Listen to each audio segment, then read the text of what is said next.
उधर पाकिस्तान में मौज कर रही अंजू, इधर परिवार का बुरा हाल। बेटी बोली मुंह भी देखना नहीं चाहती।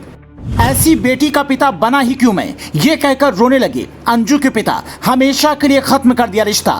प्यार करना तो ठीक, लेकिन 12 साल की बेटी का क्या कसूर? पति ने क्या किया था, पिता का क्या कसूर?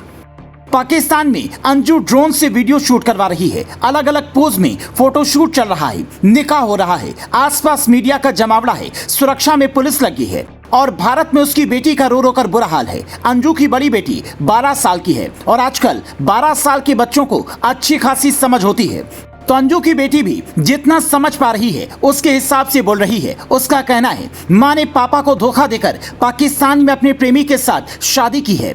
अब हम उसके भारत आने पर मुंह भी देखना पसंद नहीं करेंगे। सोचिए एक बेटी ने किस हालात में अपनी मां के लिए ये बोला होगा, क्योंकि हमारे देश के संस्कार कहते हैं कि माँ बाप कैसे भी हों उन्हें उतनी ही इज्जत मिलनी चाहिए जितने की वो हकदार होते हैं। अंजू के पिता ने भी अपनी बेटी के लिए ऐसे शब्द कहे जिन्हें सबको सुनना चाहिए। अंजू के पिता गया प्रसाद का कहना है उसके बच्चे, उसके पति का क्या होगा? उसके बच्चे 13 साल की लड़की और 5 साल की लड़की की देखभाल कौन करेगा?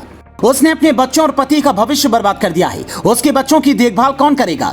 हमें ही करना होगा। मैं प्रार्थना करता हूँ उसे वहीं मरने दिया जाए। थॉमस ने यह भी कहा कि अंजू उनसे बात नहीं करती थी और केवल अपनी मां से बात करती थी। उन्होंने कहा मुझे नहीं पता उसे पासपोर्ट कैसे मिला, उसे वीजा कब मिला। थॉमस ने कहा कि उनकी बेटी सनकी किस्म की लड़की थी। अब अंजू का नाम फातिमा हो गया है। उसने पाकिस्तान के नसरुल्लाह से शादी रचा ली है। हालांकि कल दिन भर कभी खबरें आई कि शादी की है, कभी खबर आई कि शादी नहीं की है, लेकिन आखिर में ये साफ हो गया कि अंजू अब फातिमा हो गई है और धर्म बदलकर उसने नसरुल्लाह के साथ निकाह कर लिया है। नसरुल्लाह से अंजू 2020 में फेसबुक पर मिली थी। उनकी वहां से बातचीत शुरू हुई और यह बातचीत पहले दोस्ती और फिर प्यार में बदल गई। कहते हैं कि प्यार किसी को भी और कभी भी हो सकता है, लेकिन सोशल मीडिया से लेकर उसके परिवार तक के लोग ये सवाल कर रहे हैं कि आखिर ये प्यार कैसा है जो बच्चों को छोड़कर अकेले ऐसे देश में चली जाए जहां के हाल बेहाल हैं। एक सवाल ये भी है कि क्या अंजू के मन में पाकिस्तान जाने की बात सीमा के आने के बाद आई, क्योंकि सीमा जैसे ही भारत पहुंची उससे खूब लाइमलाइट मिली और मीडिया ने उसे घेर लिया।